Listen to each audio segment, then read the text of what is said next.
Let's start with a word of prayer together. Oh Lord, just thank you, Lord. Thank you, Lord, for being our God, and thank you, Lord, for allowing us to live through these challenging times, exciting and yet challenging.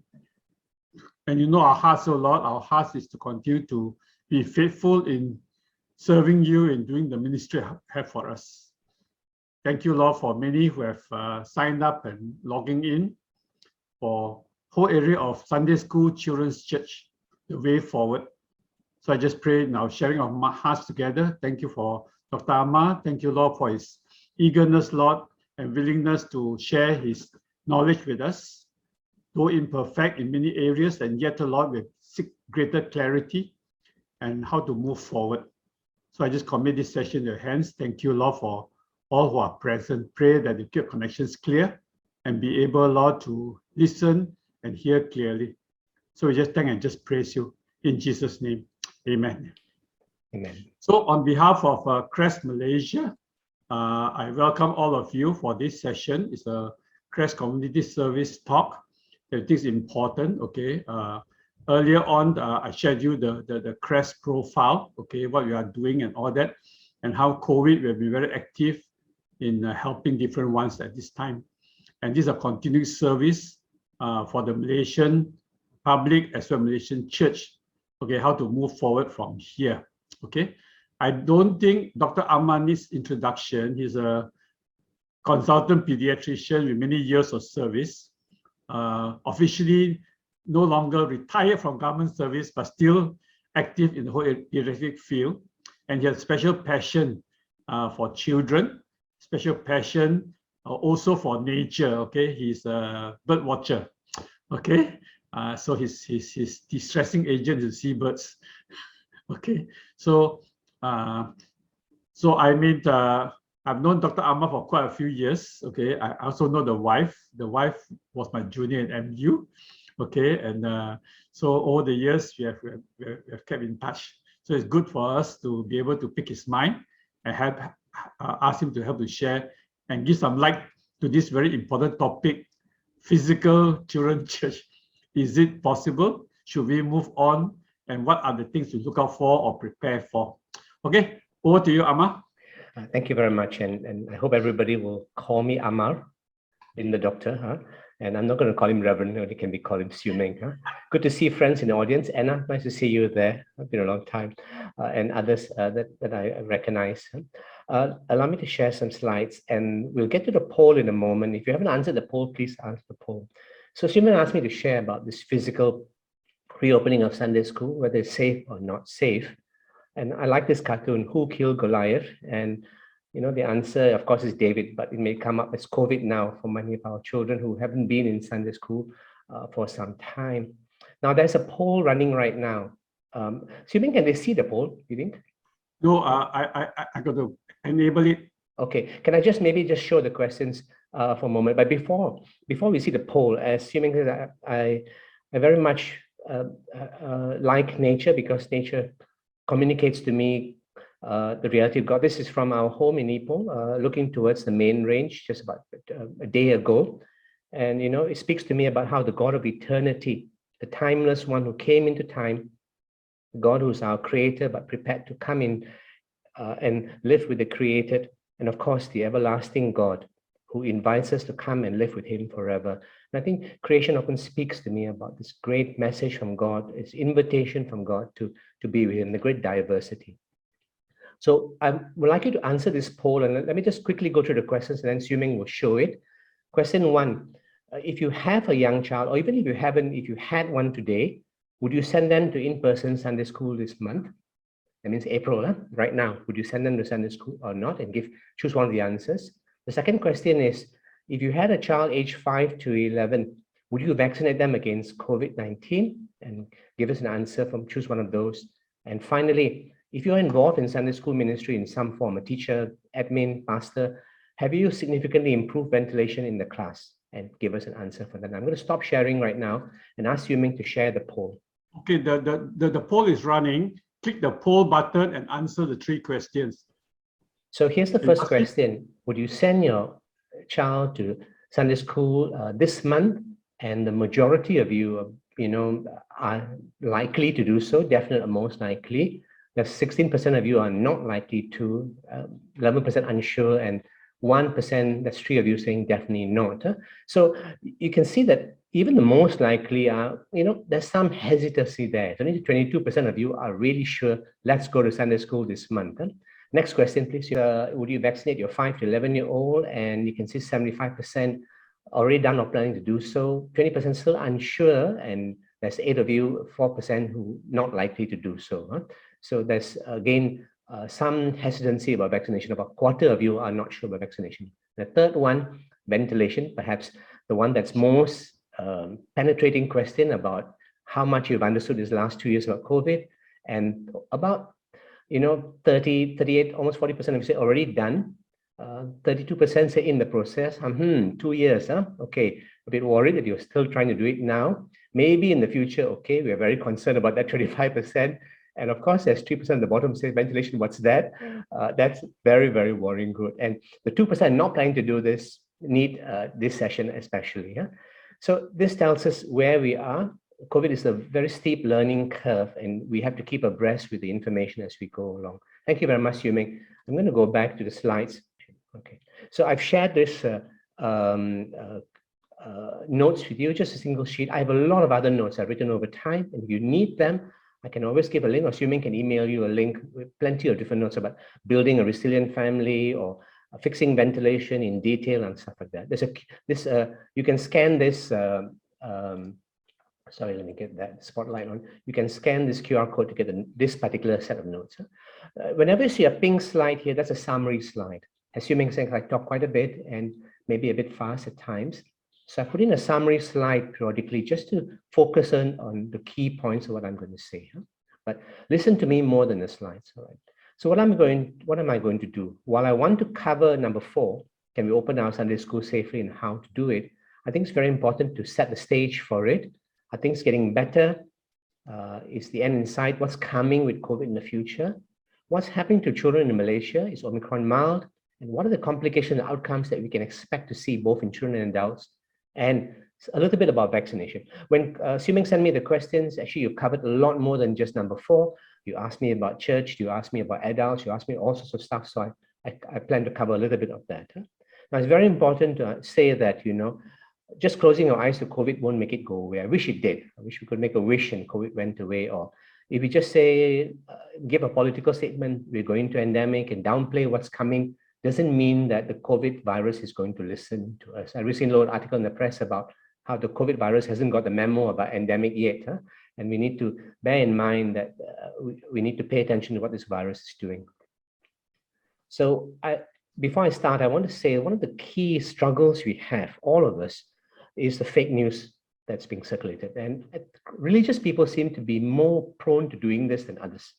I receive a lot of stuff from Christians and others who fake news. And of course, there's a minority of doctors who also have a different stance and are pushing a particular kind of picture. For me, I try and look at the whole evidence. What I'm going to say to you now is all the evidence that I can read out there. And if you've got more, I'm happy to read it as well. Fortunately, we've got some very good data sites that the government has got right now, Ministry of Health has got right now. Both these, this is raw data and this is processed data. But we don't have enough data on side effects being shared transparently, and we've been pushing them to do a bit more. I'll show a little bit to you today. So first, are things getting better? Is the end in sight? What's our future? All right. So this is the world right now, and that's the Omicron wave. You can see how huge it is compared to the previous waves. And you must remember at this time, the world has reduced its testing and still we've got a huge wave. So Omicron wave is beyond any other wave that we have seen. There are about 500 million known infections, but the estimate is probably closer to 2 billion. Some people say 1 to 15. For every one, we pick up 15 are missed. Those are some estimates from some scientists, but I'm conservative, so I haven't gone so high up. So probably 1 to 2 billion people in the planet have been infected. That's probably 30–40% of the entire world's population has gone that way. Here's deaths. So those are cases, and here's deaths. So we, fortunately, despite the size of Omicron wave, the death size is not so large, but still considerable deaths if you want to think about it. But generally, you can see this trend coming down in deaths each spike seemed to have a spike coming down. We know about 6 million plus known deaths, but the real number estimated by a recent publication from the Lancet is about 18 million known deaths in the world at this time. That's because the definition of death has changed. For example, for a long time, our Minister of Health, KKM, had deaths cut off at 2 weeks. So you had COVID, you're in ICU, then you die 6 weeks later at home or in ICU. They don't call it COVID death. They call it, something else. You're going to die early. So I think that's the reason Lancet has adjusted this figure. So what's happening in our country? This is us. This is cases. That's our Omicron wave. This is hospital admission. Again, Omicron wave there. Here's our ICUs. The Omicron wave much smaller, and the death wave Omicron much smaller. Okay. We are not that well vaccinated. If you think this is good, no, this is not good. This is inferior to many countries like New Zealand, for example. We've got a mixture of vaccines that we are using, Pfizer, Sinovac, AZ. And our restrictions are starting to ease. You can see from the way people are moving around right now, we've started restricting. Our testing has always been weak and it's got weaker even now. And our reported deaths about 35, but Lancet estimates we've got 48,000 deaths probably in Malaysia. Okay, so this is where we are today. So what's coming is very hard to predict. I think anybody who tells you who knows what's coming, and people have called endemic many times. In fact, last October or so, I heard the word endemic. Very hard to predict. We don't know. And the biggest thing we don't know is whether a new variant is coming, and whether this variant is going to be resistant, how much disruption to healthcare is going to happen, and whether we can produce a vaccine. Now, we may be tired of vaccines, but people are working on a pan-coronavirus vaccine. That means one that's to end all. We have hit all the coronavirus now and in the future. If that comes out, then that's really change our situation. Of course, social behavior and the change that you make, including in your Sunday school, is what is going to determine the future considerably. So I want to say something about endemic, since this word is being said a lot. Endemic is not equal to good or better. Endemic is not equal to mild. In fact, now people are coining this word pretendemic. That means you pretend you're going to endemic, but actually it's not really going to endemic. So don't think that this word endemic means everything is better. The government is just using it as a means to get back business and open things. Okay, this government knows the enormous economic impact of this pandemic. So we hope for this kind of a situation, and this is endemic. What endemic will look like? Each wave gets smaller than the one before. But notice that Omicron wave is bigger than the one before, and gradually it goes to low grade like an influenza. And some of us get sick once in a while, and that's about it. But WHO has warned. This is Maria, who many of us listen to, a good technical lead. She's a wise specialist, and she says the next variant is most likely more transmissible than Omicron and more likely to evade a vaccine. And WHO seldom says things like this. So they are concerned with the next one, and people are already talking about planning for the next major variant now. So this is what may happen. If especially the vaccines don't work anymore with the next variant is able to escape the vaccines, then we're going to go back to what I call square one, which is a very, very horrible place to be. Even yesterday, the UK Prime Minister backtracked and said we may have to go back to restrictions, even though he said never again. And we also said never again to lockdowns, but I think that things are very fluid and we do not know which way we are going. So we may get back the huge epidemic. Nobody can tell you right now.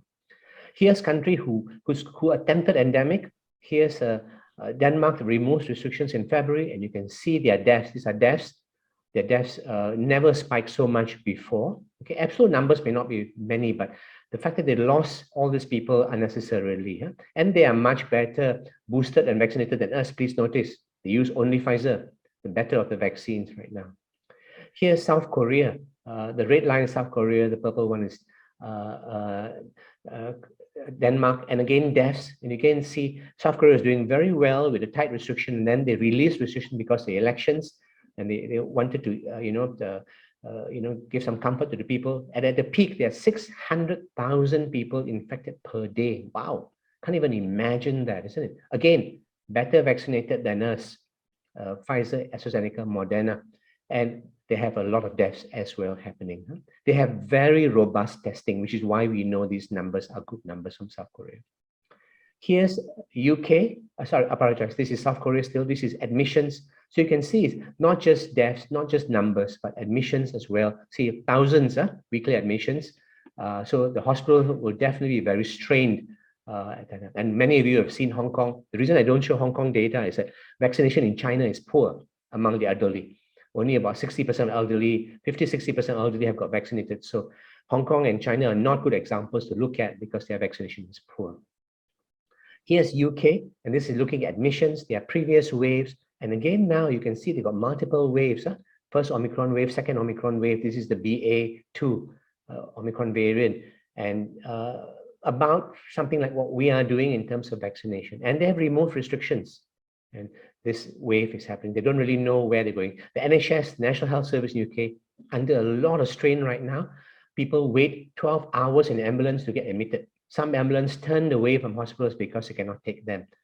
Any one time, 10 to 15% of staff are sick and not able to come to work. So can you imagine that kind of a strain? We have not removed this kind of restrictions. They remove masks, they remove meeting together and many other things as well, which we haven't removed as well yet. Here's again from UK. They do very, very good. The best data in the world is from UK actually, and this is funding that's cut by the government right now, but this is just the last study done, telling it at any one point, what they do is they go and look at about 20 to 50,000 households and see who's infected at that time. And here's the infection rate right now in the UK. About 6% of everybody in the UK got infected during this current second Omicron wave. So UK gives you an idea what may happen to other countries who are well vaccinated.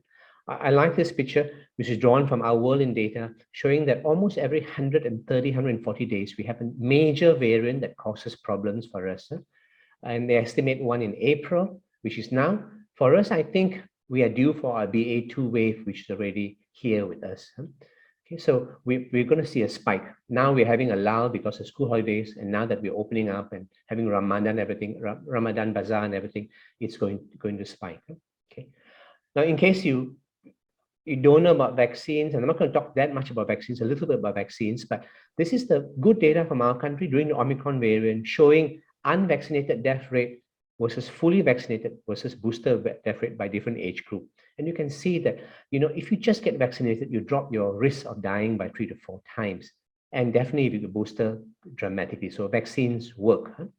All the vaccines work. So let me summarize what I've been trying to say here. COVID is here to stay. One very senior vaccine specialist in the world, Poland, he says our grandchildren will be vaccinated with this vaccine. Even influenza right now, which came in the 1900s, we are still vaccinating people for it. So it's going to be here for quite some time, and we've got to, to learn how to deal with this. Many of us risk getting infected over time. Even if you have never been infected right now, you risk getting infected, and probably more than once. Okay. And finally, thank God, for now, vaccines significantly improve our outcomes. So what's happening to children in Malaysia? Is Omicron mild? What kind of complications and outcomes can we expect? So here's the data for our children. I only focus on the Sunday school group, the 0 to 4 and the 5 to 11. The orange is the 0 to 4. The gray is the 5 to 11. And here's the cases in our country. And you can see they were quite spared in the past. A bit of hiccup there. And then suddenly these waves that we're starting to see, that means these current variants affect children a lot more than the original strain did. And you can see that this Omicron wave plus some Delta still happening in the community rose up. And why did we come down? Purely because of school holidays. Very good data from UK showing that school holidays does this to us. And I expect that we are going to see a BA2 wave coming at some point, probably the end of April, probably, depending on school, how much school attendance and a lot of moving around. I'm seeing a lot of people in dining right now, so we're waiting for this wave to hit us.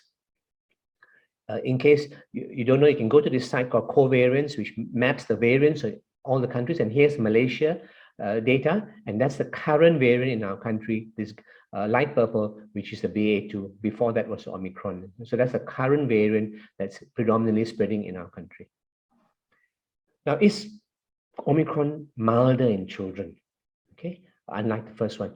For the US, 1/3 of all children who died during the Omicron surge in the US. UK study showed that for children under 10, Omicron and Delta are just the same. And Delta was a nasty variant. A lot of children were affected during that time. So they advocate vaccinating children because Omicron behaves the same like Delta in children under 10. So the virus is behaving differently. Yeah? One reason, of course, is a lot more adults have been vaccinated than children. Here's the latest study Hong Kong just published about a week plus ago about the BA2 Omicron that is more severe in children that are not vaccinated than the previous strain, higher risk of ICU admission and getting on a ventilator, more brain damaging for children, neuropathic, and targets the upper airway most in past variants. So the Hong Kong data suggests that BA2 in children is more nasty than the previous one. What's happening to us? Here's our hospital admissions for children going up. Here's our ICU admissions for children going up during this Omicron wave. Okay, and here's the same thing in the UK. Looking at children, you can see that young children and teenagers hospital admissions have gone up, which did not go up before. So same picture in every country. This Omicron and now the Omicron variant BA2 is going to do this for us. This is the Omicron. This is the Omicron BA2 in the UK. And, for us, it's just the Omicron. We haven't hit the BA2 properly yet. And of course, in children in Malaysia, we're seeing a lot of this multi-system inflammatory disease. We have 174 documented in children so far. And a lot of them are in very young children who cannot be vaccinated. A sizable proportion of them in children who are 5 to 10 years. So a big portion in children who are very young. And multi-system inflammatory disease, which damages many organs, is not a nice disease. My colleagues who are managing the children don't like to see this. Everybody ends up in ICU and they have to work hard to salvage these children. So here's data that I mined from the GitHub. Here's the deaths for children. The brown one is 0 to 4. The orange is 5 to 11. The light, I'm not sure what color, light pink maybe, is 12 to 17. And you can see from October to December, January to March, the deaths have gone up for our children because this is Omicron doing this. And it's gone up the worst in the 0 to 4 category comparatively. Why? This category has got vaccination adolescents. This category is starting to get vaccinated. This one has got no protection.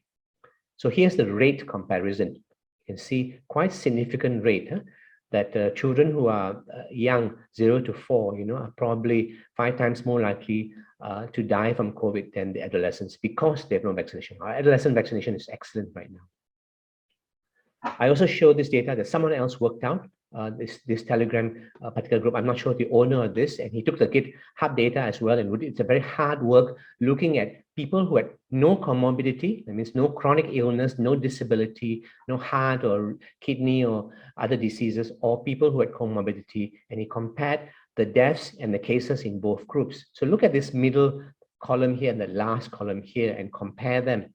So let's look at old elderly individuals past 80, and you can see that even if you're vaccinated and you had a comorbidity, your chance of dying is so much higher than a person who doesn't have a comorbidity. And this works across the board for any age group, even for children.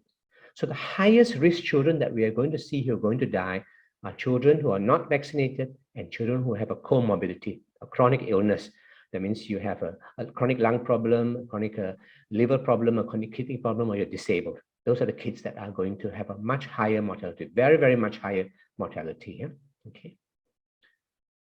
So I want to talk a bit about the effects of COVID. Now, you're quite familiar with this one. You get COVID, you might end up admitted, you might end up in ICU, get some damage to your organs, you might survive or you might die. Okay, that's it. Of course, some people, nothing happens to them. Then there's the intermediate long COVID. I hope all of you have read something about long COVID burden, and I'll say a few words about it. But very few of you are thinking about number 3, which is what all of us are talking about in the world right now among scientists and doctors, is the long-term burden of COVID on our children and adults. But we are especially particularly worried about children. Let me try and graphically describe that to you. You get COVID, even if it's asymptomatic, you recover. Or you get an infection, you got symptoms, you got fever, cough, and so on, you can recover fully. Or you get infection, as I said, you end up in ICU and you may die, or you may recover, or you may end up very ill, you may drag for a while, you may become disabled, as some people have become. You may die many months down the road, which is why the COVID death numbers are not properly charted, because you may come home from ICU and die later. And of course, some people end up getting diabetes and hypertension, other diseases. Then there's long COVID, where you become unwell. You may have a mild infection or you may have a severe infection. Both can get long COVID. And you may drag up for months or up to a year. And then there's long-term impact of COVID. You get a mild or severe infection, and then you may have problems very, very long. And we're talking here 20, 30 years down the road. Huh? Notice that these are not related to severity.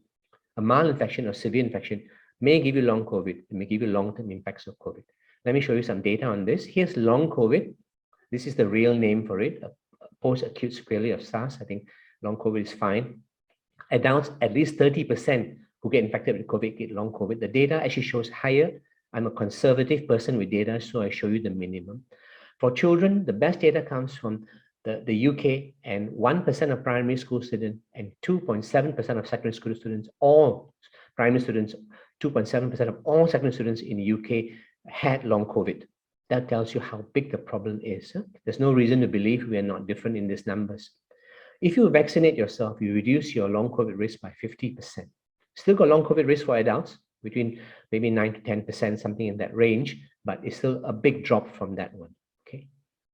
So here's long COVID in the UK right now. You can see numbers were not so big, but they've been growing. A lot of this Omicron, about 300,000 plus long COVID added just during Omicron wave alone. So not mild at all. Here's UK data showing long COVID by age, and you can see every age group long COVID has gone up, including children 2 to 11, 12 to 16, 17 plus, again, because of the Omicron wave. And you can see the percentages that I talked about there. Okay. Again, does it last forever? No, it clears in some people. Some people, I think for children in the UK right now, 22,000 are still living with long COVID after 1 year. That's a figure that I recently saw. So it does mean that some children do go for long term. And what does it look like? That's just graphics. Here's what it looks like. This is a consultant physician in the UK whose young daughter got long COVID. And this is what she looks like now, many months later. She was fit, agile, athletic. Now she's in a wheelchair. She can't walk more than a couple of steps. She gets exhausted. So she goes to school in a wheelchair. So this is what we're talking about long COVID.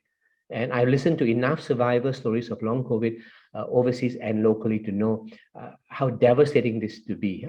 The worst, I think, as a doctor, as many of you also, is you can't think. You know, you try to strain to think. You try to prepare a talk like the one I'm doing right now, and after 15 minutes, you're exhausted. You got to go and lie down because you cannot do that. Okay, so long COVID is not a joke. It's not just a word, it's a reality. Here's the latest study on long COVID I've seen. This is a systematic review, which means they took all the data from many studies from Europe, Asia, Australia, South America, 21 studies involving 80,000 children with coronavirus. And they say 25% develop long COVID. Remember what I showed you earlier, huh? Much lower figures from UK, huh? All right. And these are the symptoms that the children have: mood symptoms, fatigue, sleep disorders, headache, respiratory symptoms. So we may blame the lockdown on our children's emotional behavior, but perhaps some of that emotional behavior may be due to long COVID as well. So that's long COVID. What about long-term burden of COVID? This is not long COVID. This is the long-term impact of COVID, and a study showing long-term heart problems with even mild infections, long-term thrombosis, that means clotting of your blood vessels in the lungs and in the legs long-term, and most worrying, long-term changes in the brain. How do they do these studies? They look for people who had previous brain scans, then they develop COVID, then they scan their brains again and compare the brains, and they found that between 0.5 to 2% of the brain is shrunk. That's a considerable amount of brain shrinking compared to before the pandemic, even with mild infections. So this bothers me a lot. What is going to be the implications of this long term? We don't know. Good studies, lots of studies out right now that, you know, people even with long COVID are also getting damage to organs long term. 60% of them have still organ damage at 12 months as well. So maybe there is a overlap between this long COVID and the long-term burden. Some of the long COVID will go on to have a long-term burden of COVID. Huh? Okay, so we are thinking now, 10 years, 20 years, 30 years from now, will we have early onset, old age dementia, Alzheimer's like in our young adults and some of our children? There's also good data now suggesting that disability rates in our community is going to go up. I'm not trying to panic you here. I'm just quoting facts, and I quote everything from a data source. Having said that, we know our children are struggling with the pandemic. I did a Sunday school group recently where they asked me to talk about, how to deal with mental health problems in the children. And about 60% of the parents in the poll said their children are struggling with the COVID mental health pandemic. And of course, I'm worried about education and development of our children. So again, I want to stress that long COVID and long-term COVID is not just the severely ill, but the mild ones. So people say Omicron is mild. It's not true.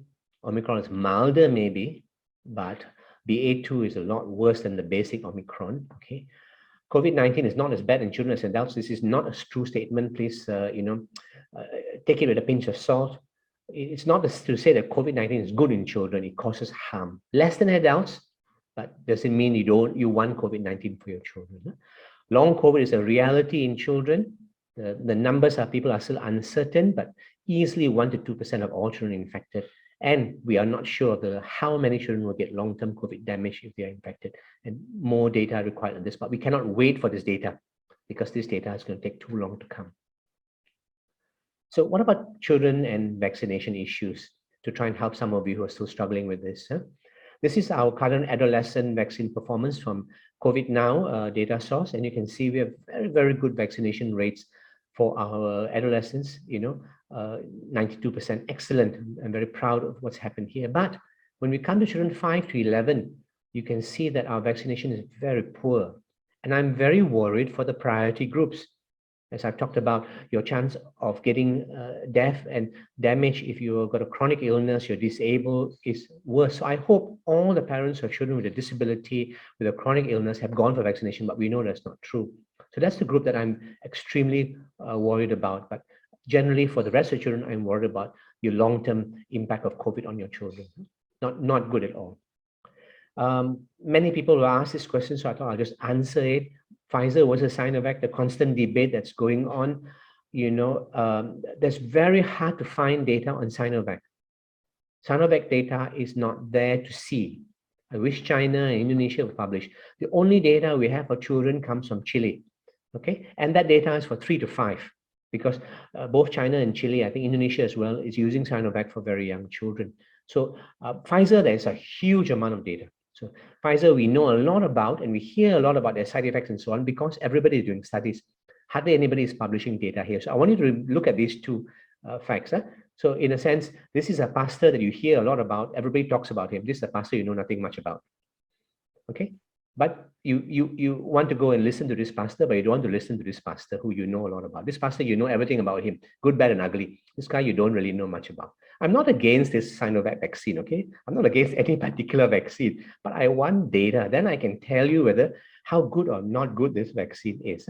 Okay, so let me come back. Having said that, I'm saying that to you in simple terms because we must be careful how we look at data. So this is 5 to 11, better in mind. And that's the prevention for Omicron infection, not good. And we know that the Omicron can bypass your vaccine, but this is what we're looking at, hospitalization, and that's good, right? Here's 3 to 5 year old, not the same age group, same kind of results and same kind of hospitalization results as well. But, seems that Pfizer always, in many of the studies I've seen, whenever there's some comparison to Sinovac, has about a 15% improvement in protecting you compared to Sinovac. This is also from the Malaysian data as well. Side effects, we know the side effects for Pfizer very well, and this is the highest risk for this age group, 5 to 11, for myocarditis, which is the main concern, 4 per million for boys after the second dose. Okay, that's very, very much lower than that for adolescents. We do not know the risk for Sinovac. I've not seen Sinovac at-risk data yet for children. Side effect data at all. So I can't give you any answer at all about this. There's a very, very good study. Don't worry about the busy slide. Very, very good study on Pfizer looking at what happens to you in people aged 12 to 29, 6 weeks later after a vaccination. And they compared after the last vaccination compared with people who got the COVID infection without vaccination. And you can see nothing happened to these people. 6 weeks later, they did not die. They look at death, they look at cardiac death. So all these rumors, I do not know where they come from. I'm not seeing in the data to get cardiac deaths. This is very good data from UK. They follow up a lot of people for a couple of months. And here is looking at after the COVID infection, and you can see that you got a 6 times higher risk of a cardiac event, and you got a 4 times higher risk of dying after a COVID infection in children or up to young adults. So that we know, getting COVID, got cardiac risk, getting COVID can die. Getting Pfizer vaccine, we don't seem to see that signal that the public talk about and rumors talk about, but not seen from the data. Okay, here's data from our own NPRA. I gave a talk, and the NPRA representative was there doing a talk, and I chewed this slide from her. These are for children 5 to 11. That's up to 25th March, 1 million plus doses administered. Total adverse events reported 240. And let's go down to the main one, the severe one, the mild one, all I will ignore, 12. Of those 12, 1 myocarditis. So you can see the risk, even though I quoted here 4 per million. Right now, so far in Malaysia, we got 1 per million myocarditis. Okay, of course, this is the first dose.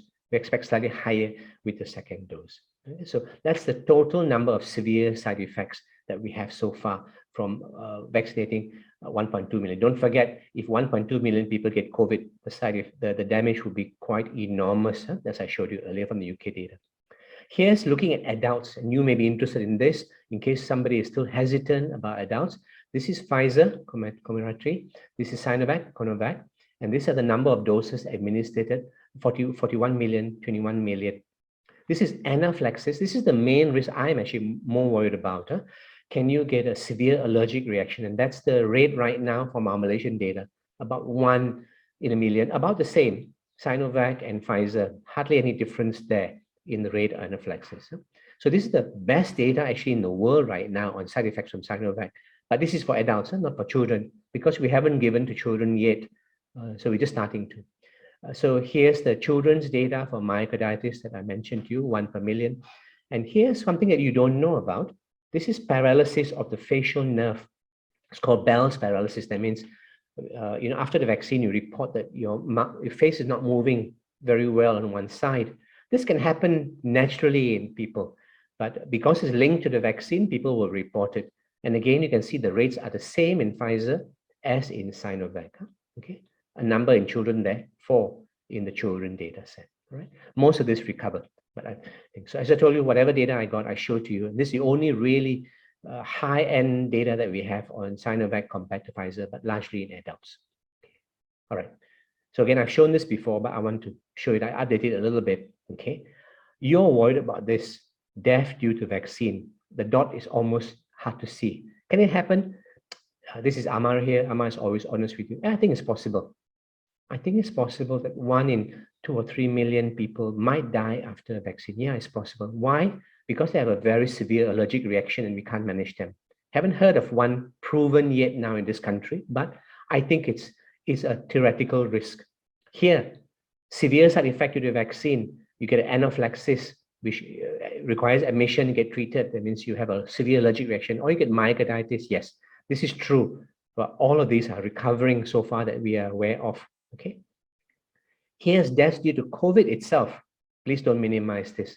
And this number, got to take it with a pinch of salt. Recently in Hong Kong, looking at the adult data, 4.7% death rate because they didn't get vaccinated. So, this, of course, number shrinks when you're vaccinated. And these are people who are struggling to get health care because of all our lockdowns, because, they don't get health care. And I worry about those who come late with cancer and other problems. This is long COVID. Huge. This is the impact on our lives and long-term disability. And this is long-term COVID, which we do not know the size of yet.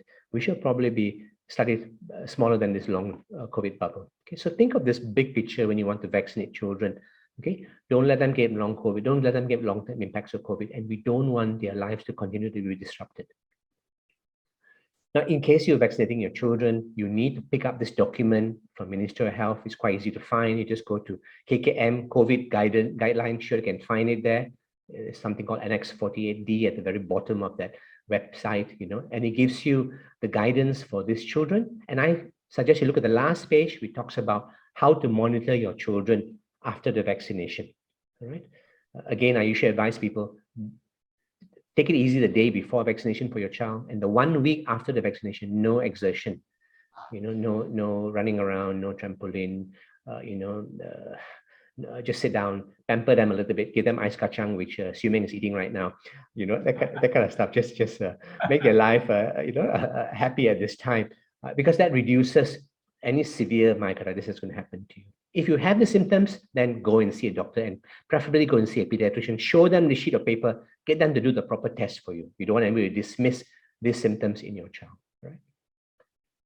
Do we need boosters? People are going to ask me this question. Do we need boosters in adolescents first? These are adolescents. I haven't even talked about adults yet, okay? And in the US, they're doing it. They especially recommend it for people with immune compromised situation. That means your immunity is no good. They are not recommending for under 12. European CDC said no need at the present moment because no evidence of waning against severe disease. You may get infected, but you don't seem to get more hospitalization. WHO says no evidence right now in healthy children and adolescents. You must listen WHO carefully, yeah? Healthy children or adolescents, okay? So I asked myself, do high-risk adults or children need a booster? I would think so. If you're an adult and you've got a chronic disease, you better get a booster. If you haven't had a booster yet, you better get a booster. You're the higher risk. If I have an adolescent and he's disabled with cerebral palsy, he's got Down syndrome, or he's got chronic kidney or renal disease or immune compromise, I would push for booster. Ministry of Health is not offering this yet, but we are pushing them to say, hey, these are the kind of children who will benefit from a booster. Will we end up with yearly boosters? I hope not. None of us want this, huh? Not even doctors want this. Must think that we enjoy jabbing people or giving them drugs. We don't, huh? Especially not to children. But I suspect that, like influenza, if you are a high-risk individual with a chronic illness, you might end up with a yearly booster. But that booster may need to be tweaked for the best strain, like influenza boosters are tweaked. Huh? This is coming. I hope not, but it probably will come. Should we vaccinate the 0 to 5? I don't know. Sinovac is vaccinating down to age 5, but we have not seen their clinical trial data. They never published their clinical trial data for phase 3. Only we got Chile data, okay? So I don't know whether we should use this vaccine. I want to see more safety data, not just the effectiveness, which Chile has shown some, but I want to see the safety data. So far, the Pfizer data has not been exciting, mainly because they reduced the dose to very small. So from adults and adolescents, when they went down to younger children, they dropped the dose. And when they went down to small children, they dropped the dose even more. But this dose didn't really work effectively enough. So we're still waiting for more data right now. Can't tell you. Many parents do want to vaccinate the 6 months to 5-year-old, but there's not enough data at the present moment. Many people also ask me this, and this question also, I get many times, so I thought I'll answer it. How long does a child need to wait before they can receive COVID vaccine after a COVID infection? Ministry of Health guidance from this document says the moment you're better, go and get vaccinated. My guidance is wait 2 weeks. Why? It takes about 10 days to shed the virus in the majority. So you don't want to go when you still have the virus in your body. You want to wait a bit longer. Huh? Okay. Make sure your child is completely well. If your child has lingering symptoms of long COVID, don't go and get vaccinated. Otherwise, when you go and get vaccinated, then you blame the vaccine for those symptoms. When actually it's the COVID that did it. Huh? So wait until your child is completely well. Wait about 2 weeks and don't get vaccinated. Recently, somebody asked me, I got 1 dose of vaccine, then my child got COVID. Should I get the second dose? I said I would wait 2 or 3 months at least. Why? Because the COVID infections work like a second dose. I don't want to give you your booster, your second dose vaccine, which acts like a booster too quick. I like to wait. So I'm pushing ministry to recognize that any COVID infection you have is like 1 dose of the vaccine. We must recognize it that way. Huh? Okay. Okay. Why should we vaccinate our children? Improve safety so that they can move around more freely and go to school and Sunday school. Reduce the risk of death and serious illness in them. Reduce long COVID, very, very important. And the long-term impacts of COVID, which we do not know. Of course, there are other benefits which are there, but not what I would ask you to do for. Reduce the risk of the family and reduce new variants. Those are also valid reasons, but these are the more important reasons to vaccinate our children. Again, I want to stress this. If you've got a child who's vulnerable, disabled, immune compromised, chronic illness, that's the child you worry most about. And we need to work for the under 5 very hard because it's the group that we cannot protect effectively with vaccines at the present moment. Okay, Sunday school, how to do it, how to open safely. This week I'm presenting a long paper to the Majlis Pemulihan Negara, which is the National Recovery Council under our ministers. Tan Sri Muhyiddin is chairing that, all the many ministers there. And I've been asked to write a paper about how to send children safely back to school and how to mitigate our education crisis. And I thought I'll show you this slide, which is one of the slides from that paper. It's a long paper, about 40 pages that I've written. And Malaysia is the highest learning loss among Asian developing nations, which is only Myanmar is slightly ahead of us, but our pessimistic rate is higher. Our average rate is there. I would think the same thing is true for our church. We probably have one of the highest church loss or time for spiritual development. That's why I showed this slide. It's happened to our Sunday school children. Okay, so this is the logic.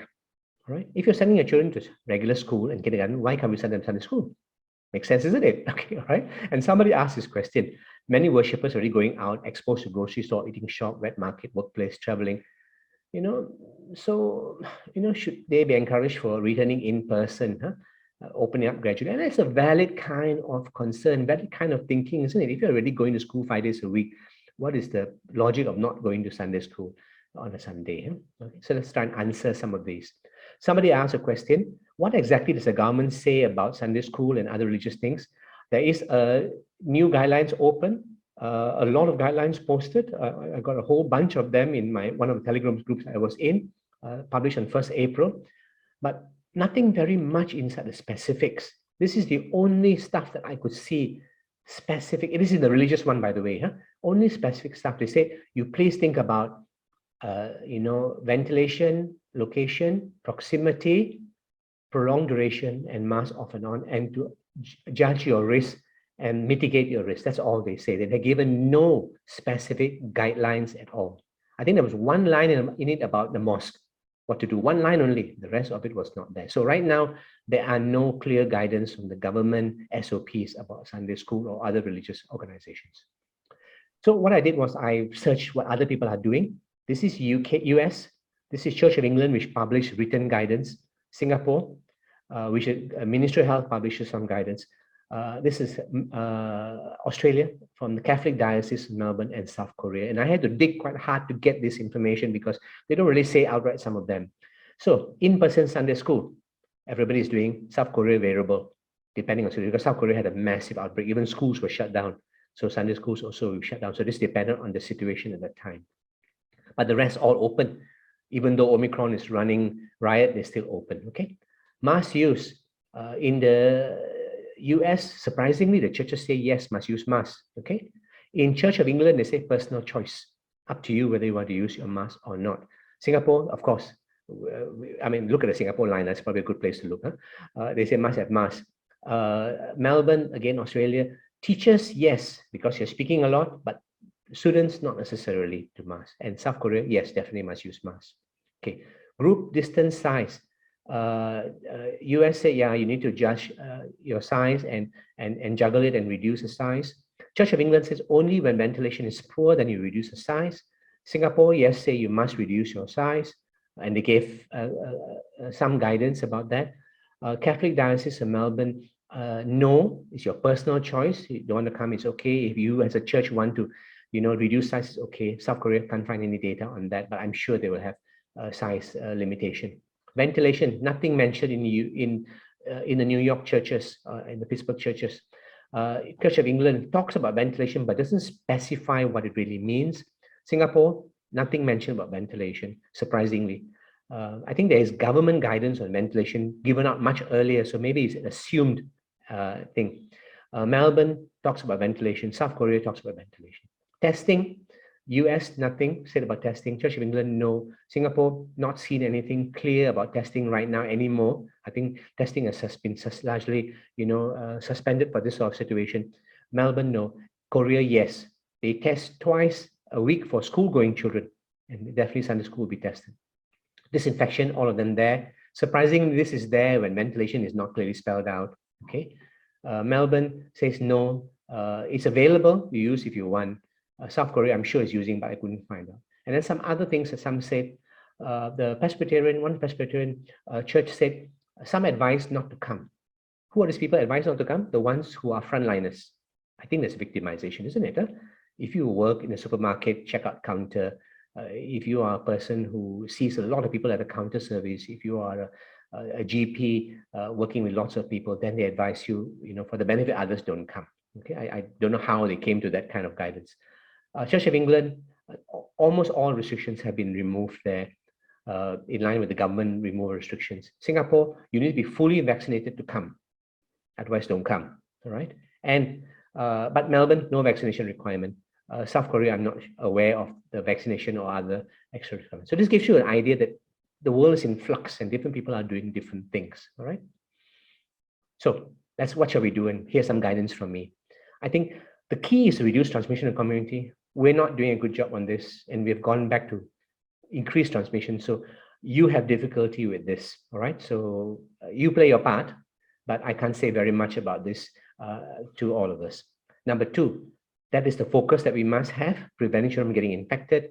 And to do that, the focus must be airborne.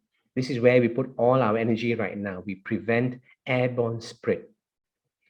To do this effectively, I think you need to work with parents.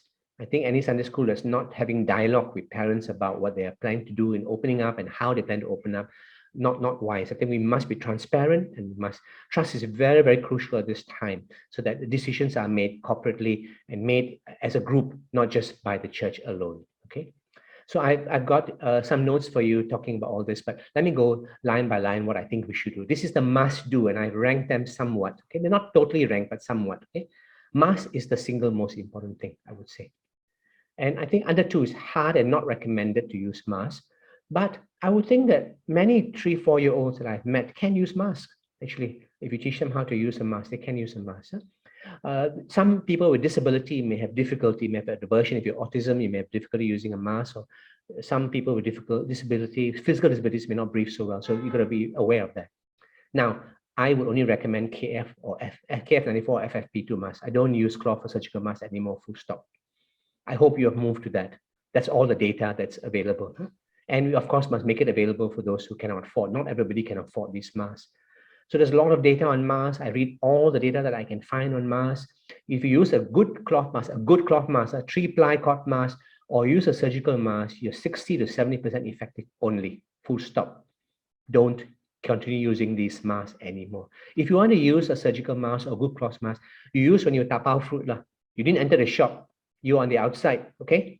You give your tiffin carrier, he put food, come back. Okay, I might accept. Even there, I wear a KF94 mask. But if you're going indoors, which you are doing for your Sunday school or your church, you need a KF94, FFP2 or KF94 mask. Reliable, please. They are fakes. I think the 50% of the masks online are fake. Many of you are buying fake masks, okay? Ask me in the question time, I might recommend a mask to you. I don't want to recommend generally because I don't want to pro any company, but I do know good, reliable mask companies as well. All right, mask. So I think that's key, and move to a reliable mask and keep it on. Secondly is ventilation. It's the second most important thing. All rooms must have ventilation, and the only way to really do it, I think, to make it effective is a HEPA portable air cleaner. I even got one in my house. I actually got 2. Okay, why do I have one? Sometimes the computer guy comes to fix my computer, so I put on at that time when he's coming there. I have a visitor occasionally. Usually we meet outdoors, but I still have the HEPA filter outside actually. Plus I have fans blowing away from them and from us so that our breathing direction is different. Together with this, you may need a good, reliable CO2 monitor. Again, you can ask me something about this. I have written about this before, but you can ask me some questions up and up, okay? Look at what's happening in Taiwan. They've got it in their bus. Oh God, we haven't even got it in our buildings. They got it in their bus. Every building has got it already. Here's Australia. They got one beside every patient bed. We definitely haven't done this. Some people might think it's a resource thing. No, I think community can work together to do this. So fresh air, if you can, use HEPA filter. Consider sterilization with UVC. I don't know enough about this. I'm reading the data, watching as it evolves, and this may be something long-term, and you need to look at our experts for this. And finally, monitor with a CO2 monitor, because many of your Sunday schools are indoor in their closed rooms, okay? And so you need a reliable CO2 monitor, and I can recommend one for you if you need, okay? Most of the CO2 monitors online are fake. I would say even 75 to 80% of them that we buy online. I bought also fake. I've learned now how to test some of them, okay? Now, if you think that we cannot do this, we cannot send people safely back, here's a bunch of parents in a Brisbane independent school who got together, five of the fathers got together. Good to see fathers working for a change in school, huh? And they brought smoke devices. They brought a reliable, this is a high, expensive, reliable CO2 monitor. This is more expensive than I would buy, huh? And they tested things. And then they made the classroom safe. Of course, mask wearing is there and other things are going on as well. And nobody got infected in this Brisbane school. Can you imagine that? They've kept their school free. School continued, huh? Okay. Of course, a couple of people got infected from outside. No spread within the school. So even though people got infected, they didn't spread in the school. So I think it can be done. It's just a matter of us getting our act together. So let's look at the rest. Mask first, ventilation second. I think you need to limit class size, but you'll ask me how many. I can't tell you that because I don't know the size of your room. It will depend on your ventilation in your room. If your ventilation is excellent, you can pack some more. If your ventilation is very poor, you should pack less. Okay. Of course, you must keep people in class bubbles. That means you don't mix children between classes. This is a cardinal rule right now. So what about collective worship? I don't know. That one a harder question to answer, you know, bringing all the children together for collective worship. If your main hall ventilation is fixed and there's some spacing out from the children, you know, I think that's possible. But otherwise, keep them in class bubbles and maybe individual teachers might do worship. But you got to see your ventilation to decide class size. Do we need routine testing? I think when cases are spiking, if you see a BA2 spike, I would put in a RTK antigen test for every Sunday school visit. Again, you need to support people who are poor and you need to do this test well. If you don't do the test properly, they're not going to be reliable. Of course, the best test is done at home, isn't it? You don't want the teacher to have to open everybody's mouth, be at risk in doing it. So we need to train our parents how to do it well, which test to buy, and do it probably 1 to 2 hours just before you come. Okay, and that's what I'll do. So although I put a must do, I'm suggesting this only when cases spike. I'll say a bit more about testing later.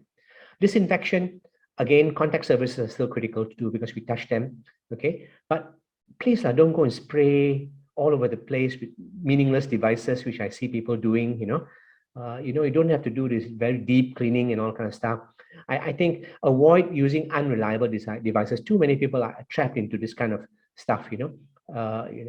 So just clean the key surfaces, doorknobs and handles and light switches and stuff like that, railings and stuff like that. Of course, personal responsibility overrides everything. Parents must tell teachers their child is unwell. If the family member is unwell, also, I think please avoid. I think if your mom is unwell, don't go lah, you yourself. I think this is, basic decency to everybody. Yeah? Okay. And so this one, good communication. Of course, if somebody is positive in the class, all the parents must be informed immediately. We mustn't go and hide this kind of information. And so if you're in a class bubble, you shut down only that class, you leave the other classes alone, and that's the way we will go. Okay. Other measures, those are what I would say must do. These are other measures. I put vaccination here because I think we need to have a discussion. Should we, limit anybody who's got no vaccination not to come to Sunday school? Difficult, isn't it? Under 5, all no vaccination. 5 to 11, only 38% vaccinated. So a sizable proportion of the children coming to Sunday school are probably not vaccinated. If you say no, all must be vaccinated before they come, then you got no Sunday school, probably, isn't it? For some of you, huh? Ideally, all staff and parents are not just vaccinated, boosted. Ideally, all children who can be vaccinated are vaccinated. I would say that's my ideal for coming back. Routine testing, I think if you can afford it, here I put as possible when cases are spiking here, I would say go and do it if you can afford it. It gives a lot of peace of mind. Done well, huh? Okay? Done well, right? Children at high risk of serious infection and death, I am not sure what to do about this. Should we encourage them to come if they're immune compromised, the immunity is no good, they're chronic illness, should they avoid Sunday school or not? I don't want to victimize that. I suggest what you do is ask the parents to talk to their own pediatrician who's looking after this child. All children with chronic illnesses will have a pediatrician, and then parents make a decision. I think Sunday school shouldn't make this decision. It's parents should make decisions for children after talking to their own doctor, whether they should go or not. They should, look at risk benefit. But as a parent, I will look at how well that Sunday school has changed, ventilation, masks, and everything else. If the Sunday school is safe, my pediatrician say risk is small, I would go. Parents of children who had high risk of infection. So this is what I took from one of those churches that doesn't allow these people to come. Children or parents who work from frontline counters, the selling makan, pasar malam parents, those who face a lot of people, assuming who's going around doing disaster work. Should we avoid, don't let him come to church or not to Sunday school? So I think if you're really worried, what we do is we test them.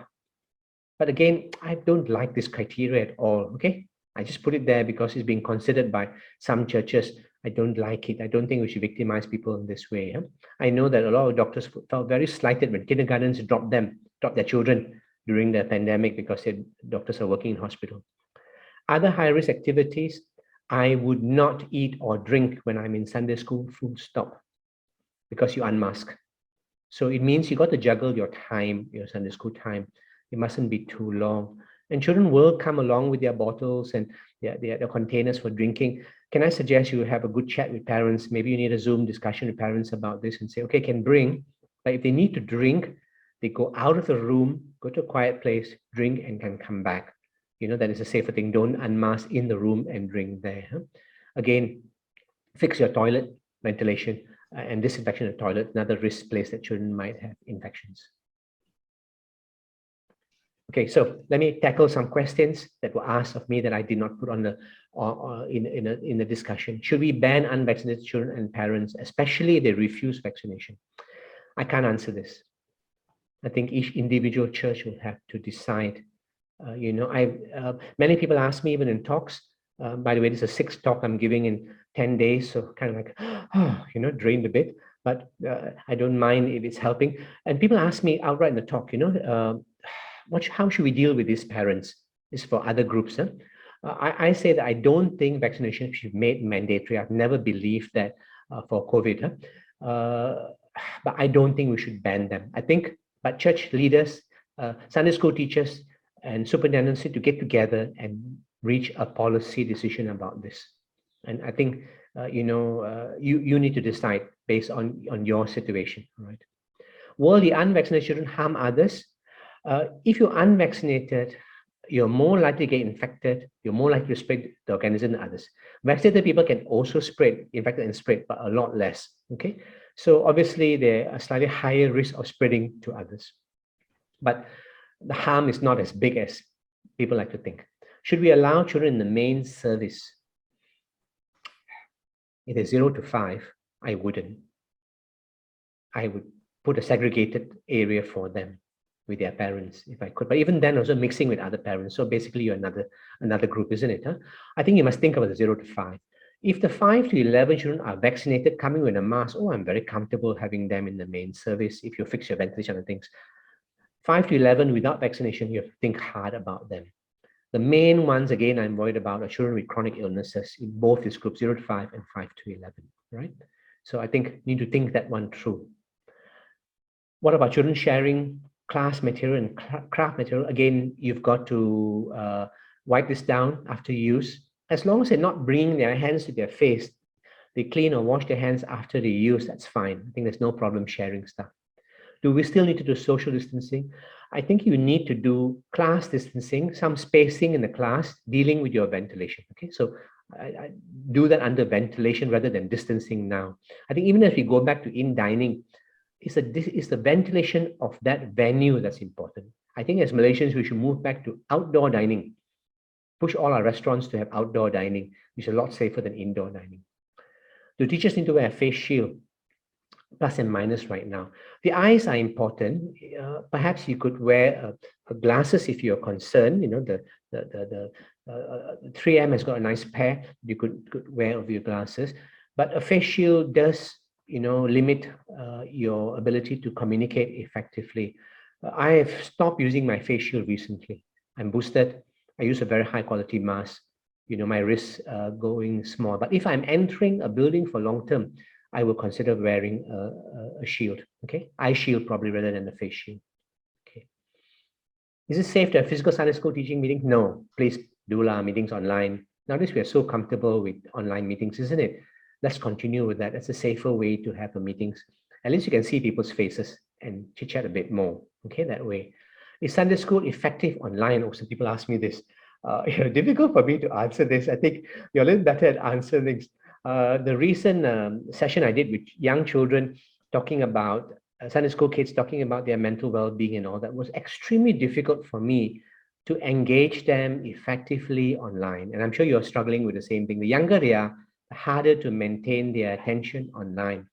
From MOE data on the document that I'm going to present to Majlis Pemulihan Negara, 40% of children cannot concentrate online. They're just somewhere else. They may be physically there, but they're looking at something else or playing with something else. So I think Sunday school effectiveness online is better the older you are, the smaller the group is. Smaller the group is. I don't think it works effectively for very young children. And then this interesting question, which I thought I pop up here, the impact of prolonged online Sunday school ministry on a child's development, especially spiritual development, understanding of God and church. You're asking the wrong fella in a sense. I'm very much involved in spiritual development with my wife. We do spiritual direction, and we're very much involved for many decades in the spiritual development of individuals. But we always believe that spiritual development is an individual thing with God. Our job as teachers, as pastors, as leaders is to open the door for this individual. Sorry, see my dyslexia working there. Our job as people, who are helping others, is to open the door and say, "Hey, God is here. He's very keen to have a relationship with you. Please come in and meet with Him and have a relationship." So ultimately, the only spiritual development can happen is if someone connects directly with God one-on-one. As long as there's a proxy person in between, that development is always going to be retarded. That's my personal opinion. That may not be in agreement with all that the church thinks, but so I'm very value the people who taught me. I enjoyed David Bowler. Some of you may David Bowler, who started the Bible Society, and David Bowler was my mentor. I used to join him regularly after prayer meeting. We have Christology. Wow, can you imagine? Just come to Jesus and we talk Christology. I left it all up, and he put me on a path to do a relationship with God, which is much better than the average kind of relationship, because he stressed very strongly this need to have a personal relationship with God. So I want to say that our job as Sunday school teacher, our ministry, is to inculcate this kind of personal relationship with God that children need to have. And so, can we do this online? Sure. Can we do this face to face? Even better still. But ultimately, the child must catch that fire of desire for God and want to read the word of God for themselves, want to sit down in silence and listen to God's heart and grow in that. Okay. Harder online than in person, definitely. So here's my summary slide for you in case you're struggling with all that as well. Notice all this pink summary slide. I think I must be female focused in my outlook. 5 to 11, 2 to 4. Involve everybody together, yes. Preferably all the parents vaccinated and boosted, teachers as well. Why? Because that reduces the transmission in the family. The child got less chance to get risk. Preferably, 5 to 11 vaccinated. Okay, but I'm not going to put that as a hard criteria here. Not possible. Wear a good KF94 mask, yes, and 2 to 4, many can do it. Those who can do it, encourage them to do it. Ventilation significantly improved. Oh, definitely, please work on this with HEPA air cleaners. Special consideration for high risk, yes, must be discussed person by person, child by child, and parents must make the final decision whether they want to bring their children or not. Consider testing. For this group, I think it's plus or minus. For this group, I say test. Why? Because we got no vaccine. So to make the 2 to 4 come back safer, okay, I think test them. So you hear, I hope you're hearing me say, come back to Sunday school is my suggestion, but come back safely. Avoid eating and drinking. And when COVID spikes in the community, prepare to switch back to online for a while before you come back. And you need to monitor what's happening in the community. Not all sunrises are so glorious as the first one I showed you. Some are quiet and peaceful like this, but just equally rewarding to the soul and the spirit to uplift you. Okay. Now, I'm just going to do one or two quick things. This is the good CO2 monitors, by the way. This one cost me about 300 plus ringgit. It's quite sizable, actually. As you can see, this is a smaller one. These are highly reliable, very accurate, go up and down very quickly. This one requires to be mounted, but can be put on table, requires power supply all the time. This one does not. This one, very hard to get now. This one's still available online. Okay, I'm going to stop there, Xuming, and take questions. But maybe before I take questions, Xuming, let me just share my screen for something. Yeah, okay. Because you're going to ask me. Can you see the screen, Xuming? Can see the screen very small. Okay, I'm going to post this link inside. Okay, I'll post it in a moment. This is the mask that you can buy for children. I wear this myself. This is Durio KF94 mask. Durio is a local mask manufacturer, very high quality mask, FDA and European approval, and they have started to produce KF94 for adults. I buy these 40 pieces, so it makes it quite cheap. Okay, but they're also selling children. Encourage them to sell a 40-piece children mask to you, then the price will drop. Okay, they've also got some dinosaur based masks there for children. Okay, so I think consider that. Here's the monitor I was talking about, 350 ringgit. Quite good. Can see this one as well? Yes, sir? Yeah. Okay. And here's an article about which air cleaner works from Australia, which I find very good. It will tell you which brand works, and I'll post that to you as well. Huh? And finally, here's a local engineer who I've been in contact with who tells you how to make one of your own, probably for less than 100 ringgit if you want. And I'll post this in the links as we go along, right?